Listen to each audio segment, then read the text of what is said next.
Jay Hiff, Stretford, Paddock. Leeds United 0, Manchester United 0. This is the live review, and I think it might be a short one because there's not too much to talk about that. Joining me for our first ever live review together is Mr. Joe McGrath, the infamous Joe McGrath. You picked the right day for me and you to do a live review, didn't we? Because there was so much to talk about in that game. I don't know where to start. Yeah, it built up to be an epic. There's a lot to talk about being one of the biggest games in English football. Loads of rivalry, history behind it. Will the players be up for the challenge? There was the previous game in the season as well, which was epic. We turn up today. It's a beautiful day. The sun's in the sky. Boring as fuck game. It was. Do get involved in the comments. Get involved in the chat. Give us a like. Hit the like button. Let us know what you think of that game, what you thought of it, what went wrong. Obviously, on the thumbnail, I think we're speaking about Paul the Beal. Pogba didn't get to come on till later on. Edinson Cavani didn't come on till later on. You can see the stats there. I mean, United had more of the ball for 55% possession to 44%. More shots. We had 16 shots to their 6. But we just didn't have the quality. 4 of our shots were on target. But I mean, if I'm going to be honest with you, those 4 shots on target weren't the greatest shots, were they? I think there was a decent free kick from Marcus Rashford. Yeah. Other than that, I didn't really see the keeper getting tested too heavily. The free kick was the highlight for me because it just showed that Rashford still got that. The ball was such a lovely ball from Rashford. Nice free kick. Great save by the keeper. But that was the highlight. Maguire could have done better in the first half because he got himself in some nice positions. There was at one point you thought Maguire was playing in the attacking lineup. You thought he was the kept coming through, didn't he? Kept bursting through the defence. What's he doing over there? So maybe he could have took a chance. It was about 30 minutes in. Corner comes in. Maguire's lost his defender. He's got a one-on-one. He's got such a big head. He knows what he's doing with that. Goes skies over. So I think if everyone was just a bit more clinical in what they did this game, that includes passing, that includes the crossing, that includes the shots, United win it hands down. Yeah, definitely. Get involved in the comments. Like I said, let us know what you think. Santa Notch says, he's got a quotation here from Ollie. I can guarantee it's not going to be 0-0. Ole Gunnar Solskjaer. So, yeah, obviously, if that's true, that's what he said. That's obviously... he's cursed it, and he's cursed it. Also, Shaz0121 says, Europa is priority. I understand that. But, jeez. Dawa Saeed says, subs were defo too late. Do you think that is the main issue today, was just the subs? We started bringing on, I think we bring on Pogba the last 15 minutes of the game. Yeah. And Steve Housen made the point during the watch along that it is. We're going to rewatch the watch along, by the way. Very good watch along. We talked about all sorts. It's hard. I'm going to put it out there and go, no one's going to revisit the watch along from a 0-0 at Ellen Road. I mean, I might be wrong. Feel free to. Yeah, it's true. It's mainly like a podcast chatting it about how many random topics we can talk about. He brings Pogba on and Cavani on with like 15 minutes to go. It's very hard for them to change the game with what was happening in the game and the fact that it was a difficult battle in midfield. So could Cavani really do much up top? Turns out he couldn't, and both of them just had a pretty standard game when they came on. Didn't light up the pitch, so to speak. No, they didn't. It was too little, too late. I felt with Ole Gunnar Solskjaer from his substitutions. But in terms of the players that did start, one who was getting quite a lot of stick online in the comments was Dan James. Didn't have the greatest game. He's been all right, hasn't he, recently, Dan James? Has a little bit of a rejuvenation. People sort of getting on board the Dan James Express. But I think it was 1 moment, in the second half where we should have shot straight away. Yeah. But nerves might have got the better of him. You remember the chance? It kind of come straight to him. Tried to take a touch, didn't he? Got tackled. It was the touch, and I think that them moments are highlighted to the fans to get off the back and they give him a bit of abuse. So I can see where it comes from. Yeah, wasn't a great game for him. Wasn't a great game for Marcus Rashford, Mason Greenwood, Bruno Fernandes. I don't think any of our attacking players really got going today. No, I wanted Greenwood to have a good game because he was given the role of being up top, the main man, where Cavani is maybe the striker for us at the minute and plays that lead role. He's not going to be there, and maybe even not there next season, so we need someone to step up, especially Martial. I know he's injured at the minute, but if Greenwood could make a bit of a nuisance of himself and get goals, scores loads for us in this remaining games, we're going to keep in the top 4 hopefully, but securing that second place is important, I think, for us as well. Greenwood should have been on the score sheet today if he wants to make himself a bit of a moment. Unfortunately, he wasn't. I can't even remember too many big chances for Greenwood. Like, I can't say that, there was that mint chance where he took it past one and scored and the keeper had to make a good save. There was hardly any of those moments for him. I think he's upset by that, and I think he'll be kicking himself. They didn't make the most of it. Ryan Salt says a lot of complaints about James for 1 or 2 moments, but Rashford and Greenwood lost the ball every single time they got it. Greed on the ball is a massive issue for us. I don't think it was every single time they got it, but I know what the point you're making there. There is an issue there sometimes with players holding on to the ball too long. I don't think any of the attackers played well today. I really don't. Dan James gets a lot of stick. I think Dan James might get a little bit more stick as well because he's got less in the bank than the others. Yeah. I think like Rashford's obviously got quite a lot of goals and assists this season. Mason Greenwood has been playing well of late and he's only 19. James, of course, is the only one out of those 3 as well who was bought in rather than came through the youth. So maybe just there isn't that sort of level of sort of favouritism towards James because of that. But yeah, it wasn't a great performance by our attacking front 3. Ash Milton says Wan-Bissaka by far man of the match. Yeah, Wan-Bissaka was mint. There was lots of his spider-like tackles. Yes. Where his legs are just, how does he get his leg there? And even in attack as well, I think him and Luke Shaw, I think you previously mentioned it, very good going forward, going on the ball. You know, they were that addition to the attacking options that we needed. And I loved seeing them both, you know, in their moment today and making the most out of a weakened, well, because we weakened it, Leeds defence. Marcus James says Greenwood should stop focus on tattoos before football. I don't know what that means. What does that mean? I don't think he's sat in the changing rooms getting a tattoo done when Ollie's giving his team. Do you know what the new tattoo is, Cam? Cam's in the air, by the way. It's a lion. There's a lion on Greenwood. Ivan Dunson says Pogba is fasting. Hard to play 90 minutes with no water. I get that. That is, yeah. Do you know what? 100%. And no one's criticising anyone for that. It's completely understandable. Makes sense. But Edinson Cavani's not fasting. He could have come on with more than, what was it, 10 minutes? Yeah, Van der Beek wasn't fasting. Yeah, you could see early doors that team was not playing well, especially in the second half. Fred should deserve a bit of stick as well. He has he has become a little bit of a whipping boy in certain quarters. Quite a lot of people during the watch-along were commenting on him, saying he had to come off. He came off in the 88th minute, I think, for Van der Beek, was it? I mean, that's almost pointless. It is pointless. And you've got to be Van der Beek going, what is the Van der Beek? So going, what am I doing here? Do you think there is an element of that? Or do you think he might understand that he's still a young player? He's not... It wasn't like a world transfer record. It was like 35 mil, which in this day and age isn't that much. Nothing. Do you think that maybe he will be patient and understand that, especially when you've got players like Pogba, Bruno, and he isn't the same type of player as McTominay and Fred? Or do you think he could be looking at going... Fucking hell. Well, it depends if Ollie sat him down and told him his plan. Yeah. If Ollie said to him, listen, this season you're going to be embedded in, you're going to play 10 minutes here and there, you know, even if he gets that, here's what's going to happen. This is going to be your first season at United. You're still going to get paid good money. And then the second season, Fred moves out the way and we're going to put you there. McTominay moves out the way, etc., etc. So if he knows the plan, I can see he'll be happy with it. If he doesn't know the plan, I'd be scratching my head going, what the fuck is going on here? The Sky are showing highlights of Calvin Phillips. He was dreadful in the first game at Old Trafford. I think he came off, but he's very good today. Probably Leeds' his best player.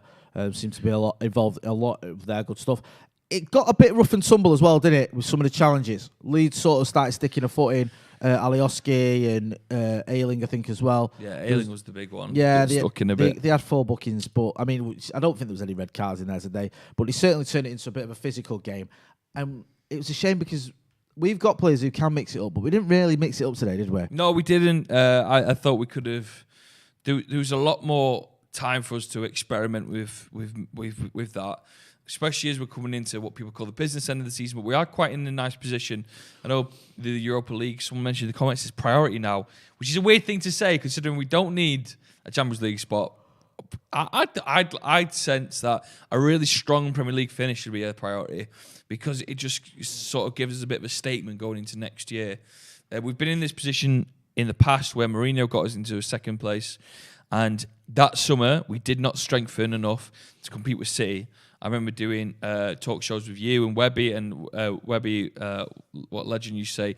All we did in that season was buy Fred, Delort, and the goalkeeper league run. Yeah. Right? And it was massive going down that line. So if we have a really strong finish to the second half of the season, which I hope Ollie still does, it's got 5 games left, is it?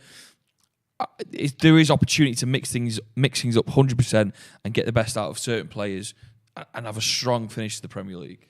Definitely, yeah. I'd say someone's commented here. Maguire had a few good opportunities from set pieces. He has a lot, doesn't he, Harry Maguire? Opportunities from set pieces. He really does, and he never seems to take them. I think he's got 1 goal, has he? from a corner this season. I Yeah. might be getting that wrong. But again, he had a free header. There was one that came off his knee, which I thought, all right, I'll give him the benefit of the doubt now because he saw it late and it was a bit like, couldn't really set himself. But there was one where it was literally just a free header and he just headed it, and he didn't just about miss it. He had it like a good 5 yards over, and you think, come on, you've got to be practicing this. They must be practicing it, training, surely. Getting the ball to Maguire, who gets himself in these great positions, and he's banging them in training or getting better and better and better. So why is he falling down partially? It's beyond me. Women's Show Kid says, we drew, chill. I mean, we did draw, but we can still sort of point out that it wasn't a great game. Double over Leeds. Yeah, and I think anyone watches that game and thinks it was a good game is deluded. I'm not saying that that's what you think. Excuse me. For Ash Milton says, for all the criticisms he gets, we have to be fair and big up Lindelof even. It's long balls. Yeah, he's quite good with a little ball over the top, isn't he, Victor? Yeah, he's good. Just show some mistake there. Linda loves balls. Linda loves balls. Who doesn't love long Linda balls? Yeah, he was good. He was just he's becoming. I mean, we might still look to strengthen that position in the summer. I still think that it's got some question marks over it. Yes, please, because I think Maguire is. He's developing into a great captain, great leader, and a great centre defender. But Lindelof having a decent game. Matt Connor says, might be the most boring game of our season. I can't think of many more that have been less exciting than the one we just witnessed. Wasn't really any talking points as such. How many nil-nils have we had this season? We've not had many nil-nils, to be fair, have we? I'm trying to think back to our last nil. We've had a couple. We had one against the Scousers at Anfield, one at the Emirates against Arsenal, one at Chelsea as well. We've had quite a lot then, haven't we? One against City. I'm saying we've not had many nil-nils. We've had fucking loads. Against Crystal Palace, someone has said. We've had 7 nil-nils, the most in the league. Someone said, yeah, so, sorry, as I started talking about them, honestly forgot every single one until you all mentioned them. I realised that we've had loads. We've had more than anyone else. So, quite the opposite of not many nil-nils. We've had fucking shitloads. At least we're top of the league for that. Yeah, we're top of the 0-0 league. I'll be chanting that when fans are allowed back in the stadium. Kept the away record going though, says Matthew M. There's a positive. Keep unbeaten away from home.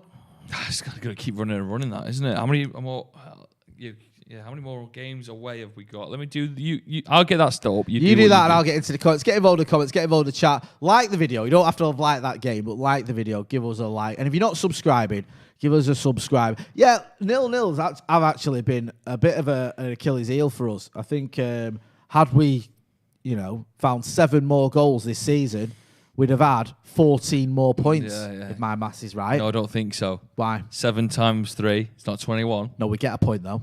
Oh, yeah, you do. Sorry. So that's me being thick as well. You were clever. You were clever. Thank you. I was thick. We've got 2 more away legs, Wolves and Villa. Right. That stinks of a 0-0. That stinks of a 0-0. Burnley have just gone to Wolves and won 4-0. That stinks of a 0-0. We've had a few 0-0s against Wolves as well over the years. Have we? Well, I think we had one. We had one at Molineux, was it last time out? I can't remember. There was one where we definitely had a 0-0 against Wolves. What was the other one as well? Villa. Yeah, could easily be a 0-0 there. Well, hopefully we'll win them both. Real Sociedad, the second leg was 0-0. Not quite the same, though. 8 0-0s in all comps. So other than those 8 games, we've never had a 0-0. All right, we get it, Cam. Do you know what I mean? I think everyone's just commenting on the fact we are the 0-0 kings of England. If 0-0s were a thing, we'd be winning. Lewis Ray says, if Chris Wood can score a hat-trick away to Wolves, we should be sound. That's very true. Yeah, I don't know about that one, though. Longest unbeaten away runs, we're looking at it. Arsenal have got the longest with 27. United is second with 24. Let's get them. I mean... So hopefully we've got 2 more and we add to it. And then it doesn't really matter, does it, unless you win things. But you like stuff like that. It's an aside. It's a minor footnote.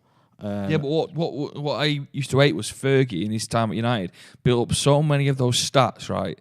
And I remember the commentators, as we lost these weird games, as we got beat, as we got, under Moyes, or even Van Gaal, there's certain legacies that we lost there. They all just disappeared a bit. So the more that we can build back up, the more we look stronger. I remember under Moyes, it was like the first time Everton have won at Old Trafford in 40 years or something. The first time Swansea was one. Swansea, I think, was another one. Newcastle might have been one. There was loads that went, didn't there? Like week in, week out. It was another record. They've not won it since 1981. Oh, now they've won. Oh, for fuck's sake. Yeah. So, I mean, it's nice to have these unbeaten away runs or these records, but silverware, trophies, that's what we want to see. Does the record go into next season? Ask NASA H. Yeah, I think it does. I think it the keeps record carrying on. It just carries on until you lose. Yes, I mean, listen, I'm not going to pretend there's lots to talk about. There isn't. I go with what some of you guys have been saying. I thought Aaron Wan-Bissaka played very well. I thought Luke Shaw played very well. I thought defensively we were okay. Dean Henderson didn't have a lot to do. And I also thought that... yeah, I think that's it. Listen, I know there's not a lot to talk about today, but we got a big game midweek, haven't we? Let's build up to that one. Big one against Roma. That's the one. Yeah, Europa League. We want to break our semi-final duck. This will be our 5th semi-final under Ole Gunnar Solskjaer, so we need to fucking get through to a final. So it's the first leg. Is that Old Trafford, the first leg? Yeah, I think so. I just had a little Google. I just had the fixtures up in front of me, just in case we're wrong. Yes, it is. I just figured it out. We've got a game at Old Trafford against Roma. Hopefully, we can get a bit of a cushion that we can take into the away leg. Go on. Last year. All right. You sound like you're fucking making a noise there. All right. Fine. We've also got some protests coming up. We've got a protest coming up before the Scousers. Sorry, not against the Scousers, against the Glazers, before the Scousers. So next week on Sunday, I think it's kicking off at 2 o'clock at Old Trafford. If you are going to go to that, which we encourage you to do so, make sure you keep yourself safe. But yeah, we've seen protests already against the Glazers. We saw the one at the training ground. We saw the one at the weekend at Old Trafford. Going to be a big one. People are fed up with the ownership of Manchester United, the Glazers' ownership of Manchester United. Someone else says, Philip Glover says, half of Arsenal's invincibles were 0-0 draws. Arsenal's invincibles, they drew 12 games that season. Just fucking remember that. In the league, and they lost 6 in all competitions. Anyway, we don't need to go on about that. Listen. This is the sort of game that years from now you'll tell your grandkids about. Hey, Leeds 0, United 0. Yeah, legacy. I was watching that. It's legacy fans, legacy games. But do give us a like, a share, and a subscribe. Joe, plug whatever it is you've got to plug. I'm on Wing It. Search my name, Joe McGrath. Wing It. Give it a subscribe before. Just enjoy it as well. Loads of chicken wing reviews. There you go. Thank you. I was wondering what there is. Chicken wing reviews. So go and check Joe out. You know where to find me. We'll be here next week. We'll have everything. After this game, Stephen Alston will be picking the bones through it as well. And then we'll have the news. We'll have podcasts. We'll have the preview, the Roma game. We'll have interviews. We've got a couple of player interviews as well coming up. It's all happening. So if you're not subscribing to the channel, come on. Give it a subscribe. Get on it. I've been Jay Motti. That's been bye. Joe Smith. This has been Joe Smith. I'm Joe McGrath. Joe McGrath. Sorry, Joe Smith's back tomorrow as well. Yeah. Apologies for that. Yeah, it's just so I know used to saying that. I know what you mean. So used to saying that. You both got beards. You both look the same. You both wear flannel shirts. Do you know what I mean? Come on. Yes. Thanks for watching. Have we got?